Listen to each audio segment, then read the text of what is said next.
শুভ সকাল বন্ধুরা, কেমন আছো তোমরা সবাই? আশা করছি যে যেখান থেকে আমার ভিডিওটা দেখছো তোমরা সকলে খুব ভালো আছো আর সুস্থ আছো। আর আমি কিন্তু তোমাদের ভালোবাসায় অনেক অনেক ভালো আছি। মেদিনীপুর জেলার ছোট্ট একটি গ্রাম থেকে আমি মৌসুমি, আমার মৌসুমি ব্লগ চ্যানেলে তোমাদের সবাইকে অনেক স্বাগত আর অনেক ভালোবাসা জানিয়ে আজকে এখন থেকে একটি নতুন ভিডিও শুরু করছি। সকাল এখন 6টা বাজে আর আমি এখন মেয়ের জন্য টিফিন তৈরি করছি। আর মেয়ের টিফিনে রয়েছে আজকে ডিম পাউরুটি, মানে হচ্ছে ডিমের টোস্ট। দেখো, তোমাদের সঙ্গে কথা বলতে বলতে আমি কিন্তু ডিমের টোস্টটাই পুড়িয়ে ফেললাম। গতকাল রাতে বাবা দোকান থেকে বাড়ি ফেরার পথে মেয়ের জন্য পাউরুটিটা নিয়ে এসেছিলো। মেয়ের বায়না হচ্ছে সকালবেলা ওটাকে ডিমের টোস্ট করে দিতে হবে, সেই কথা মতো মেয়েকে ডিমের টোস্ট করে দিয়েছি। আসলে ডিমের টোস্টটা আমার মেয়ে খেতে ভীষণই ভালোবাসে, মানে ডিমের যাই হবে ও খেতে খুবই ভালোবাসে। এগ রোল হলেও না সেই ডিমটা খেয়ে নেবে, রোলটা ফেলে দেয়, ওই রকম করে। তো যাই হোক, মেয়ে পুরোপুরি রেডি আর মেয়ে এখন বেরিয়ে গেল স্কুলে।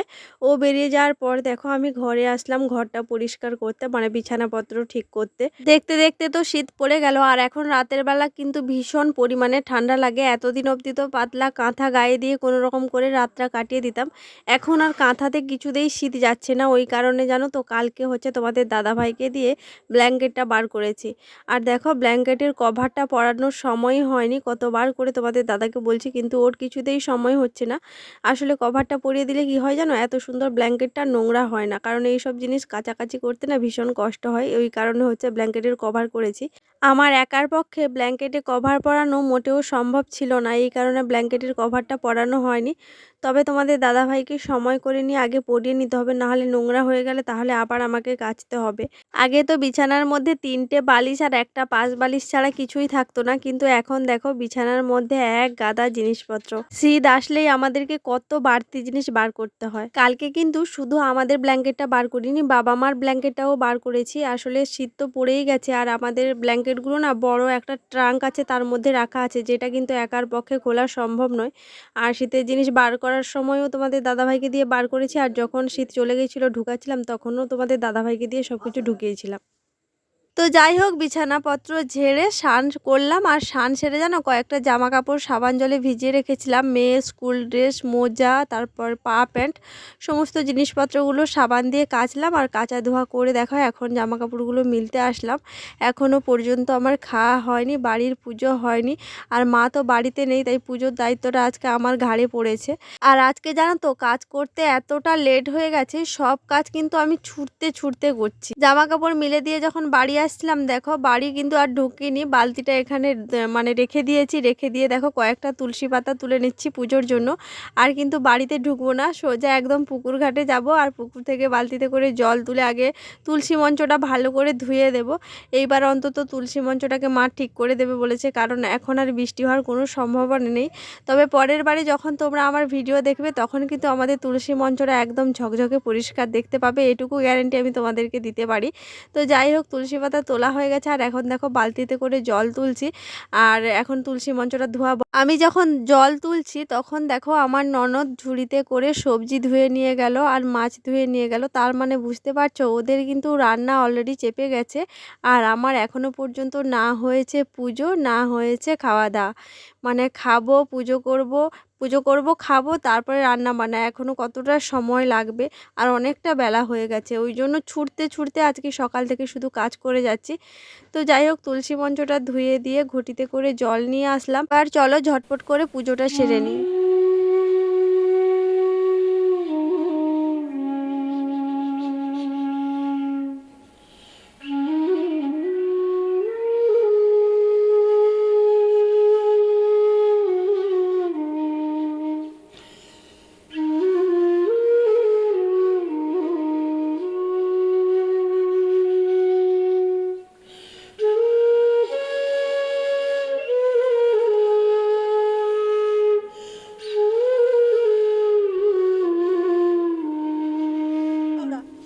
পুজো শেষ করে দেখো এখন পান্তা নিয়ে বসলাম, এখন আমি পান্তা খাবো।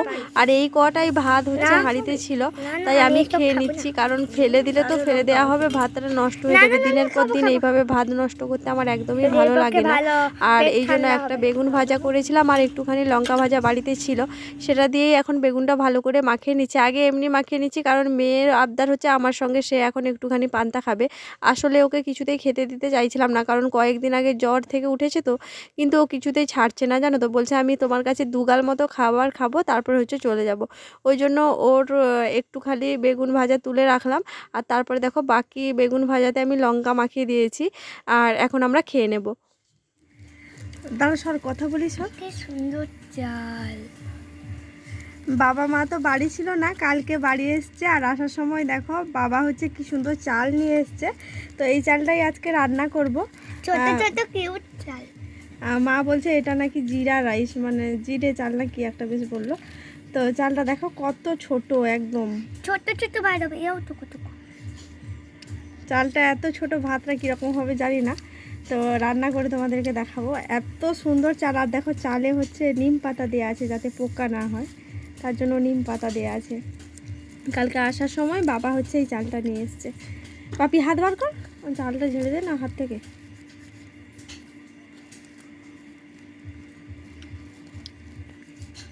হ্যাঁ এই চাল ঢালি দাও। দাঁড়া না না না না, কৌটা আছে, কৌটা হিসাবে দিতে হবে। দাও।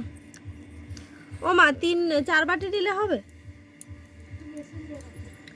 5 তাহলে 4ই লি। 4 1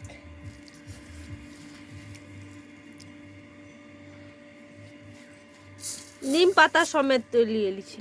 2